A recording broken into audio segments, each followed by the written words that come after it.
Congressman, thank you for this opportunity. Candidate, great to be with you, sir, and our Superintendent, Steve. Great to be at Bellwood. I want to thank you for having me here today. As you all know, I'm wearing the Bellwood colors today. Green and gold, appropriately came outfitted today. Also today, I should mention gold, as I just left the ceremony, we just kicked off.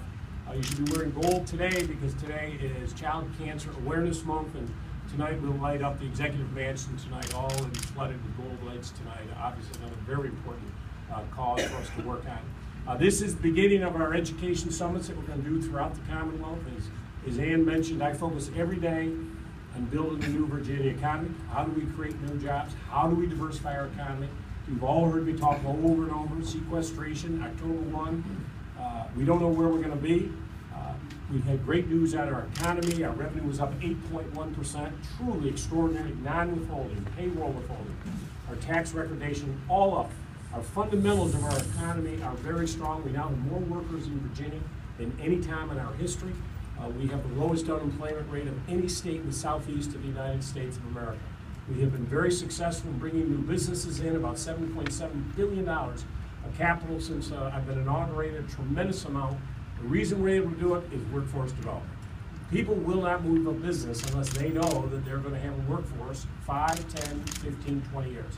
I am and Ann huge believers that that workforce starts early on. I'm a huge advocate of pre-K. I am also a huge advocate of having the best K-12 system in the country. When you get your children at K-12, you keep them interested.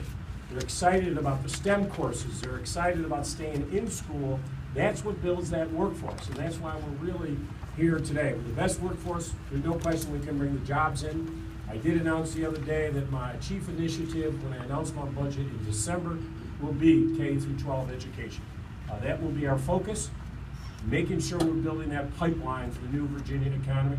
And as I mentioned the other day in front of the money committees, we've eliminated about 5,000 K-12 positions since 2008. We eliminated those positions, obviously the Great Recession. Virginia had seen about $10 billion of defense cuts, 11, 12, and 13.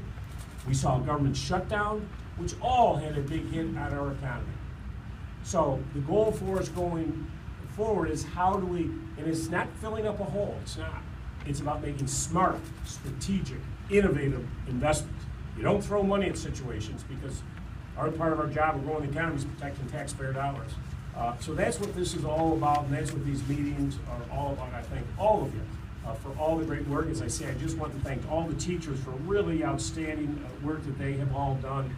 I'm really impressed. I would also mention the other big initiative, thanks to the First Lady of Virginia, my wife of 26 years, her whole effort to make sure that not one child goes to school hungry without a breakfast. And it's our goal. When we came into office, we had 300,000 children who were entitled to and not receiving a breakfast.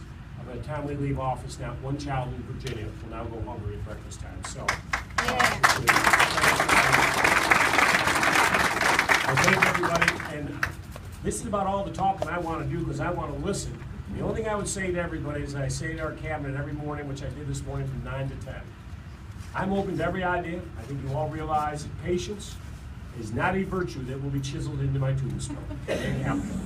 Think big, think out of the box. As I tell our superintendent all the time, I'd rather have you try something new and fail than not try something new.